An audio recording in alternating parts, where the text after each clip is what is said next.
Alright, this lesson is about floor framing openings. Alright, so you have to have stairs to go to one level to the other, so you gotta have an opening in your stairs. Um, so when you're laying out, you gotta make sure that you lay it out for your stairs properly. Laying it out improperly is gonna shift the entire layout of your house, so you gotta make sure it's right. Lay out just like a window or a doorway opening, you gotta lay out your stairwell opening first. So there's different parts to it, a little bit different than a window or door. Instead of like building up a header or anything like that with OSB and whatnot, since it's laying down, all right, our two headers are just two by 8 or 10s or whatever it is nailed together for extra support. Then you have your double trimmer joists on either side for support as well. So they're just called double trimmers, even though they, not really like jacks or anything like that. It's just called double trimmer. That's just the name for them. All right, it's just two joists nailed together. And then to carry on your on-center spacing, you have your tail joist going from all the way through here, and that's just carrying your on-center spacing underneath the headers. And so on the outside of the opening, same thing here. You got your tails. All right, double headers and then your double trimmers. All right, like I said, the double headers for extra support. And so one thing that is required for your stairway openings is that you need at least 36-inch wide stairway openings. Part of that is because, moving furniture, proper passing between two people on the stairwell, it's like minimum 36 inches. All right, you don't want it too small. Now, older houses definitely have a little bit smaller stairwell sometimes because it might have not been code back then, but right now it's 36 inches for your stairs. All right, and the other thing is you got to allow proper height, and that's what this shows. So your opening has to be large enough that at the certain point wherever below your opening is, like the stair, it needs to be at least 80 inches because your opening is going to stop at some point. It usually doesn't go the entire way past your stairs, usually, but sometimes it does in a little bit bigger houses. You need to have at least 80 inches, all right? I mean, that if you're a 6'8" person, I mean, my goodness, I mean, you're pretty tall, so you might hit your head if you're any taller than that, but if you have 80 inches, it's usually pretty good. It allows you to get your mattress upstairs. All right, so like I said, when you're framing that opening, you gotta make sure that from wherever that opening is, you need that height. And so like right here, that has to be at least 80 inches in your opening. All right, not just your framing floor opening isn't just like that for stairs, but it's the same principle for plumbing. And so you have your plumbing here. This is probably underneath a toilet or a bath. And then you have your opening, your double header, and your double joist on either side. And then you have your tails.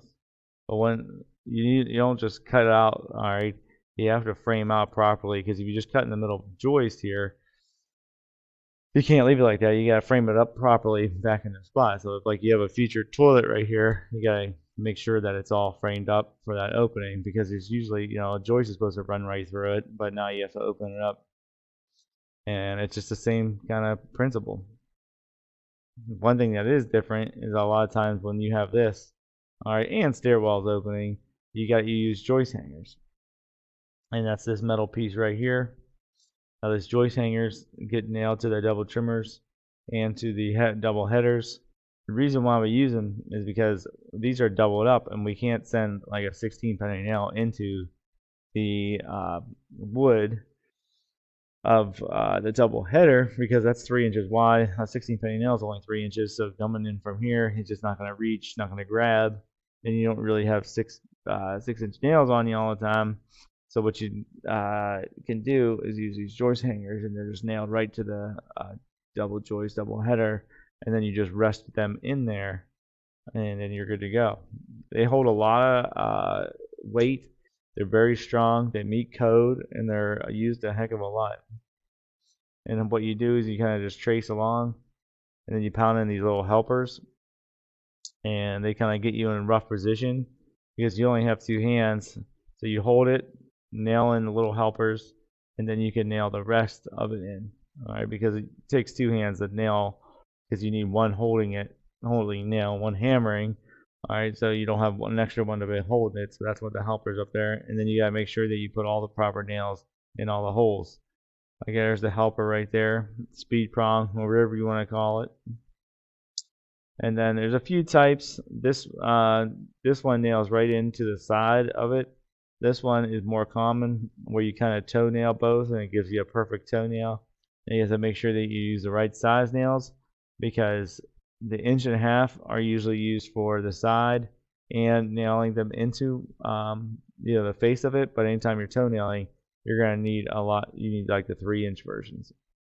Like I said, here's the different versions here. All right, these are side nailed, and then these look like the 45s.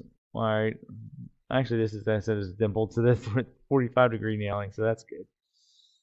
All right, there's your two. That's your most common type. All right, a lot of times when you're nailing this in, you're nailing it in tight spaces, and swinging a big framing hammer in those tight spaces is tough. So you just get this little it's a pneumatic nailer, palm nailer, and you can sink these little nails in.